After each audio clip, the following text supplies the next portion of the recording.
پھر ارشاد فرمایا کہ محض پورا پورا دیا جائے گا صبر کرنے والوں کو ان کا اجر بغیر کسی حساب کے۔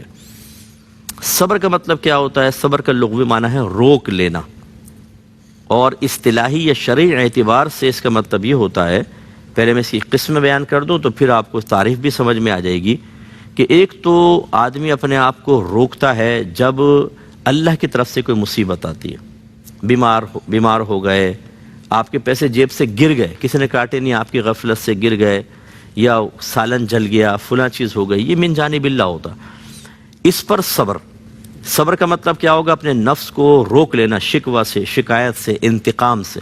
اللہ کی بارگاہ میں شکوہ نہ کریں، دل میں اگر خدا نخواستہ کوئی رنجش پیدا ہونے لگے، غصہ آنے بھی لگے، تو اس کو دبانا فرض ہے، اللہ کے مقابل تو نہیں کر سکتے۔ دوسرا ہوتا ہے مخلوق کی طرف سے آنے والی آزمائشوں پہ صبر، بیوی تیز زبان کی ہے، شوہر بری عادتوں میں مبتلا ہے، بچے نافرمان ہو گئے ہیں، کسی نے آپ کو کمزور سمجھ کر مار دیا ہے، کوئی گن پوائنٹ پہ آپ کا موبائل چھین کر لے گیا ہے، آپ کے گھر میں چوری ہو گئی ہے، یہ مخلوق بیچ میں انوالو ہو گئی۔ اس پر صبر کا مطلب یہ ہے کہ یہ سوچنا کہ جو ہوا ہے نا، اللہ نے چاہتا تو روک سکتا تھا نا ان تمام چیزوں کو، لیکن نہیں روکا، اس کا مطلب ہے کہ اللہ تعالیٰ مجھے آزمانا چاہتا ہے، میں اپنے رب کی رضا پر راضی ہوں۔ شکوہ نہ نکلے، شکایت نہ نکلے، برا بھلا آدمی نہ کہے، کوئی کلمہ کفر نہ کہے، روک لینا ہر طرح کی شکوہ شکایت سے اور اللہ کی رضا پہ راضی ہو جانا، یہ ہے مخلوق کی جانب سے پہنچنے والی تکالیف پر صبر۔ تیسرا ہوتا ہے عبادات پر صبر، وقت کے اوپر نمازوں کو، زکوٰۃ کو ادا کرنا، دیگر، اس میں بھی ناگواری پیدا ہوتی ہے نا۔ آپ فجر میں بہت دیر سے سوئیں، ابھی تھوڑی دیر سوئے تھے، اذان کی آواز آ گئی، اب نیند ایک دم کھلی تو اندر سے نفس کہتا ہے یار بہت مشکل ہے کھڑا ہونا، یہ کیا اللہ نے اس ٹائم کے اوپر نماز فجر لازم کر دی، بعد میں ہوتی تو اس طرح کی آنے لگتی تھیں چیزیں، تو آدمی کو اپنا آرام چھوڑنا پڑتا ہے۔ بعض اوقات زکوٰۃ ادا کرتے ہیں تو کروڑوں کی زکوٰۃ نکالنی پڑتی ہے، رشتہ داروں کی امداد کا حکم ہے تو وہاں پیسہ جا رہا ہوتا ہے، تو دل میں تھوڑی سی تنگی پیدا ہوتی ہے۔ کمال یہ ہے انسان کا کہ جب اللہ کی راہ میں وہ کچھ دیتا ہے یا عبادات اختیار کرتا ہے، کوئی شکوہ شکایت پیدا نہ ہو۔ میرے آقا صلی اللہ علیہ وسلم اکثر ٹھنڈے پانی سے ہی وضو کیا کرتے تھے، سخت سردیوں کے باوجود بھی، اور اجر اس کا بتایا، بہت اجر ہوگا اس کا۔ یہ بھی ہوتا ہے کہ آپ دیکھیں نا، اب سردی پڑ رہی ہے اور آپ عبادت کرنا چاہتے ہیں اور بیچ میں سردی رکاوٹ ڈال رہی ہے، لیکن آپ ہمت کر کے کر رہے ہیں، رکتے نہیں ہیں، یہ عبادت پہ صبر ہے۔ اور آخری ہوتا ہے گناہوں سے پرہیز پر صبر، کہ دل چاہتا ہے، نفس چاہتا ہے میں یہ گناہ کر لوں، یہ بات کر لوں، یہ چیز دیکھ لوں سوشل میڈیا پر یا میڈیا کے اوپر، یہ گندی غلیظ گفتگو کر لوں، لیکن انسان اپنے آپ کو گناہوں سے روکتا ہے اللہ کے خوف کی وجہ سے۔ اسے کہتے ہیں گناہوں سے پرہیز پر صبر۔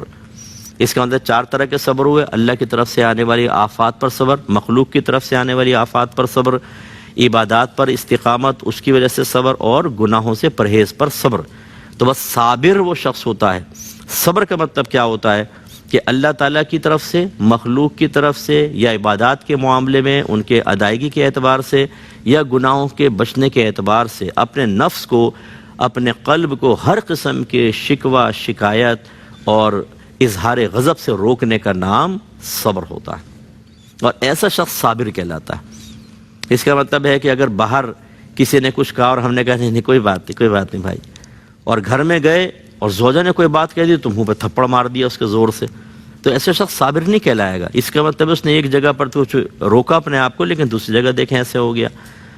امام حسین رضی اللہ تعالیٰ عنہ کی شہادت کو دیکھیں تو صبر ہی صبر نظر آتا ہے۔ دیکھیں مال گیا، جان گئیں، رشتہ دار گئے، انہوں نے بدتمیزیاں کیں، مخلوق نے کتنی بدتمیزی کی، برے برے الفاظ کہے، کوئی ہمیں تھوڑا سا ایسا لفظ کہہ دے جو ہمیں ہرٹ کرتا ہے تو دل پہ چوٹ لگتی ہے نا، کہ یار تم نے کیسا جملہ کہا ہے، تم میرے ماں باپ کو گالی بک رہے ہو، تم مجھے گالی بک رہے ہو، تکلیف ہوتی ہے، دکھ ہوتا ہے۔ اور ان لوگوں نے کتنی اذیت تکلیف، ایک میدان کربلا میں ایک ہی وقت میں اتنی تکالیف کا انبار تھا کہ کچھ انتہا نہیں، لیکن کیا امام حسین یا آپ کے دیگر اہل بیت اطہار نے اپنی زبان سے ایک جملہ بھی بے صبری کا نکالا کہ اللہ اگر تو چاہے تو آسمان سے ان پر آگ برسا سکتا ہے، ان کے ٹکڑے ٹکڑے کر سکتا ہے، ہم تیرے حبیب کی اولادوں میں سے ہیں، ان کے خاندان میں سے ہیں، یہ ہمیں بظاہر ہمارے لیے ایک عزت سے کمی کا سامان کر رہے ہیں، اے اللہ ان کو پکڑ لے۔ نہیں، بالکل خاموش، جیسا اللہ چاہے ہم اس کی رضا پر راضی. تو میدان کربلا میں جو کچھ ہوا وہ ہمیں بہت زبردست صبر کی تعلیم دیتا ہے، ہر طرح کا صبر. اسی میں دیکھیں نمازیں بھی پڑھ رہے ہیں، اس کے اندر کوئی گناہ نہیں کر رہے، کوئی خطا نہیں، کوئی نافرمانی نہیں. مخلوق کی طرف سے آزمائش، اللہ کی طرف، چاروں اقسام یہاں جمع تھیں، چاروں اقسام آزمائشوں کے، اور آپ نے چاروں اقسام کے اندر کامل بن کر دکھایا. اور قیامت تک کے مسلمانوں کو یہ سمجھا دیا جو اللہ نے بیان فرمایا کہ جو صبر کرے گا اس کا اجر اس کو پورا پورا دیا جائے گا. ان اللہ مع الصابرین، بے شک اللہ تعالیٰ صبر کرنے والوں کے ساتھ ہے. مراد یہ کہ اللہ کی خصوصی رحمت ان کے ساتھ ہوتی ہے. تو یہ صابرین جب میدان محشر میں آئیں گے تو اللہ تعالیٰ ان کو عزت دے گا، VVIP پروٹوکول ہوگا، سیدھے ہاتھ میں اعمال نامہ، بہت سارے تو بلا حساب و کتاب داخل جنت ہوں گے. رحمت کونین صلی اللہ علیہ وسلم اپنے نورانی ہاتھوں سے حوض کوثر کے چھلکتے ہوئے جام پلائیں گے، اور اس کے بعد جنت میں اعلیٰ مقام. پھر اللہ تعالیٰ نے اپنے حبیب سے فرمایا، حبیب آپ ان لوگوں سے کہہ دیجئے کہ مجھے حکم دیا گیا ہے کہ میں اللہ تعالیٰ کی عبادت کروں اس حال میں کہ بالکل خالص کرنے والا ہوں اس کے دین کو. تو خالص یعنی اخلاص کے ساتھ مجھے تمام معاملات کرنے ہیں. اخلاص کا مطلب کیا ہوتا ہے کہ جس عمل سے، جس قول سے، جس فعل سے اللہ کی رضا حاصل ہو سکتی ہو اسے اللہ کے لیے ہی کرنا، یہ اخلاص ہوتا ہے. اور اگر اللہ کے بجائے مخلوق کے لیے کر لیا جائے تو اس کو ریا کہتے ہیں.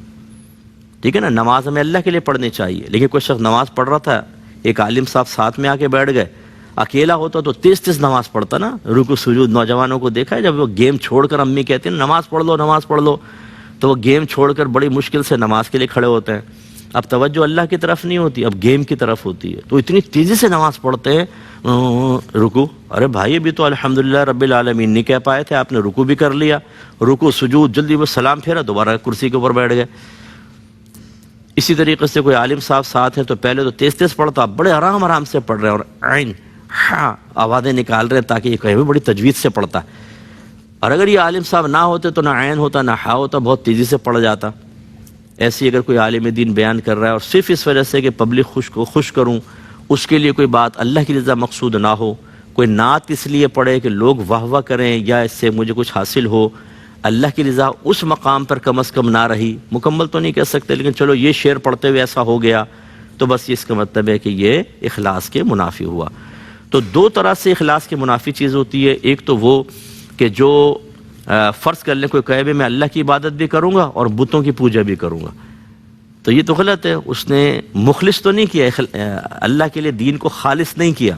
یہ نبی کریم فرما رہے ہیں میں اللہ کے دین کو، مجھے حکم دیا گیا کہ اللہ کے دین کو خالص کروں.